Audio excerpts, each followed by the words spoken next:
Salam uşaqlar, biz bugün sizinlə məntiqin 109 və 110-cu səhifələrini yerinə yetirəcəyik. Gəlin, tapşırıqlarla tanış olaq. Birinci sual. A, T, I, B. Birinci sütunda təkrarlanan heç bir hərf yoxdur. İkinci sütuna baxırıq. B, I, N, B. Təkrarlanan B-lar var. Cücə, inək, cücə, köstəbək. Köstəbəyi də oxşuyur, dələyi də oxşuyur. Neyse, burada iki tane təkrarlanan nədir? Cücələr. Deməli, cücələr oldu B. Cücələrə yazırıq B. İndi baxın, B, B. İki tane cücə alındı. Və B hərfi olan, bax, buradadır. Onda bu meymun da olur A. Çünki A, B yazılmalıdır. Yerdə qaldı T, I ilə I, N. Burada I əvvəldə və sonda var və qalan şəkillərə baxırıq. Sonda inək, əvvəldə inək. Deməli, inəklər oldu I. Onda bu olur T. Bu birisi də olur N. Tapdıq. İndi bunları aşağıda cavablandırmalıyıq. İlər inək idi. T da pişik idi. Deməli, inək, pişik, inək var A bəndində. İkinci sual. Toplanan, bu da cəm. İndi cəmdən məlum toplanan çıxırıq. Bu var, bu var, bu var, bu var, bu var. Çıxdıq. Yerdə nə qaldı? Bax bu. Deməli, məhdud toplanan burada budur. O da hansı bənddə var uşaqlar? B bəndində.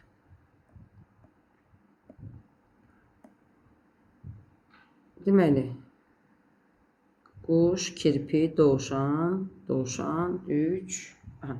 İki kirpi, 2 dənə kirpi eləyir 2. Hansı ədədin 2 qatı 2-dir? 1-in. Deməli, kirpi oldu 1. İndi quşdan 1 çıxmışam, 3 qalıb. Onda quş neçədir? 4. Quşlara yazdım 4. 4-dən dovşan çıxmışam, dovşan qalıb. 4-dən hansı ədədi çıxsam elə ədədin eynisi qalar. Yəni 4 ümumiyyətlə nəyin 2 qatıdır? 2-nin 2 qatıdır. Dovşanı da tapdıq. Bizdən də dovşanı istəyirdi. Dovşan oldu 2.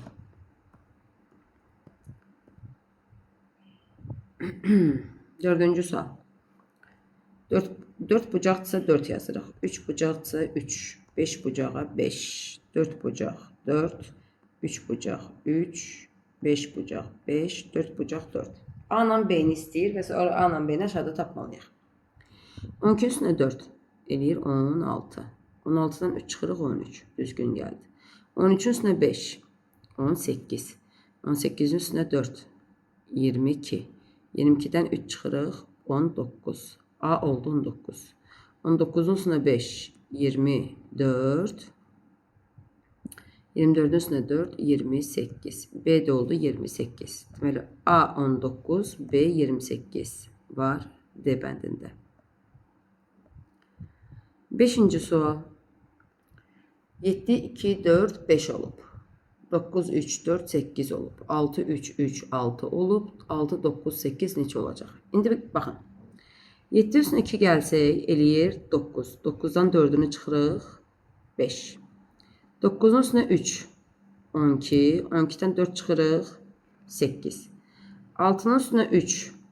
9. 9-dan 3 çıxırıq 6. Deməli, məntiqimiz nədir? Birinci ilə ikincini toplayırıq, üçüncünü çıxırıq. 6 üstünə 9.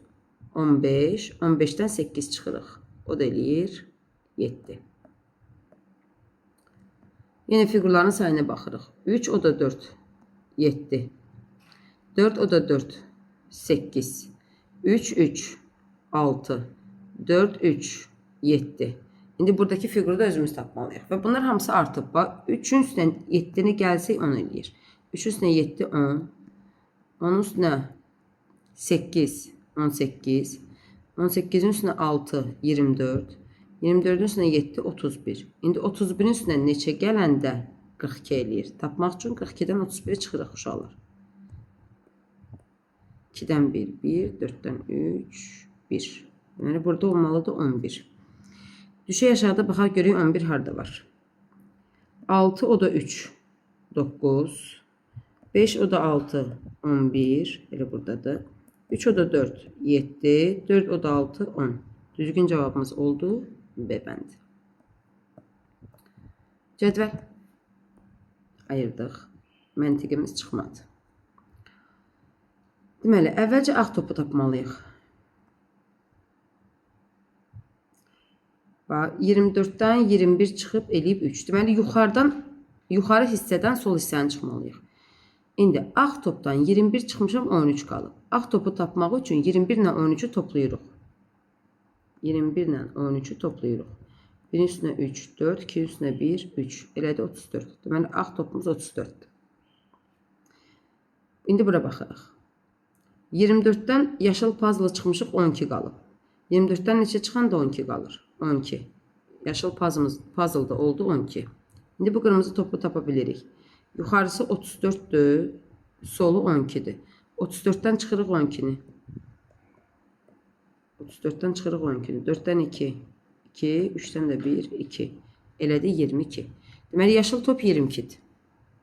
İndi bunları qoyuruq yerinə. Ağ top 34, yaşıl puzzle 12, məntiqimizdə üstə gəl. 12'in üstünə 34 gələndə nə edir? Buranı tapmalıyıq da, bu sol şərəsin. Sol şərəsində bir toplananı var. Tapdıq 22'dir. İndi əvvəlcə 34'ün üstünə 12 gəlirik. 34 üstə gəl 12. 4, 2, 6, 3, 1, 4. Elədi 46. Deməli, bunun cavabı 46'dır. Və 46'dan əlimizdə top var. Top neçə idi? 22. Onu da tapmaq üçün 46'dan 22'ni çıxırıq. 6'dan 2, 4, 4'dən 2, 2. Cavab elədi 24. A bəndi. Tərəzilər. Sağ göz sol gözə bərabərdir. 4, 4, 8, o da 3, 11. 3'ün üstünə 3, 6, o da 5, 11. Baxın, bərabər oldu. 4'ün üstünə 6, 10, o da 5, 15. 6, 6, 12, o da 3, 15. Deməli, sağ tərəfdəki figurların tərəfi bərabərdir sol tərəfdəki figurların cəmini. Sual şərəsini tapırıq. 3, 3, 6, o da 4, 10. Deməli, burada da olmalıdır 10. İndi baxaq görək aşağıda hansı figurlarda 10 var. 5 o da 4, 9, 4 o da 4, 8, 6 o da 4, 10, 3 o da 3, 6. Bizə də 10 lazım idi, B bəndini götürdük. Neçə kub var? Burada sətirlə gedək. Bir sətirdə neçə dənədir? 3 dənədir. İndi sətirləri sayaq.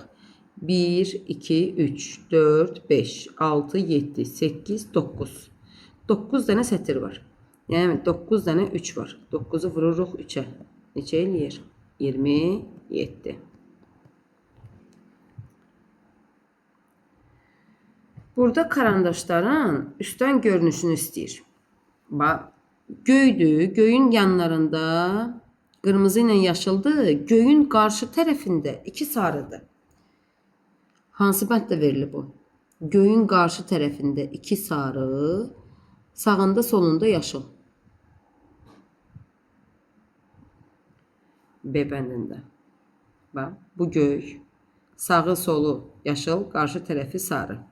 Burada ümumiyyətlə bir dənə sarı var. Burada sarı qırmızının qarşısındadır. Burada da bir dənə sarı var. Ona görə götürmürük. Düzgün cavab olur B bəndi. 11-ci sual yenə atalar misalıdır. Atalar məsəli. Tazıya deyir tut, ona da deyir qaç. Oğlana, pələngə, dovşana, tısbağaya. Atalar misalının beləmiz var aramızda. Tazıya deyir tut, dovşana deyir qaç. Atalar misalı budur. Tazı burada uşaqlar it deməkdir ya. Tazı itdir. Deyir, itə deyir tut, dovşana da deyir qaç. Və sonuncu 12-ci sualımız. Fərqli olanı tapaq. Göyərçin, qartal, dəvə quşu, sərçə. Göyərçin, qartal, dəvə quşu, sərçə. Əgər vəhşilik cəhətdən nəzərə alsaq, qartal burada vəhşi quşdur. Düzdür. Amma Quşdularsa bunların əsas xüsusiyyəti nədir? Uçmaq. Ona görə uçmağa əsas götürürük. Göyərçin uça bilir. Qartal uça bilir. Sərçə uça bilir. Amma dəvə quşu uça bilmir. Bugünkü məntiq dərsimiz bu qədər. Ümid edirəm ki, bütün sualları başa düşdük.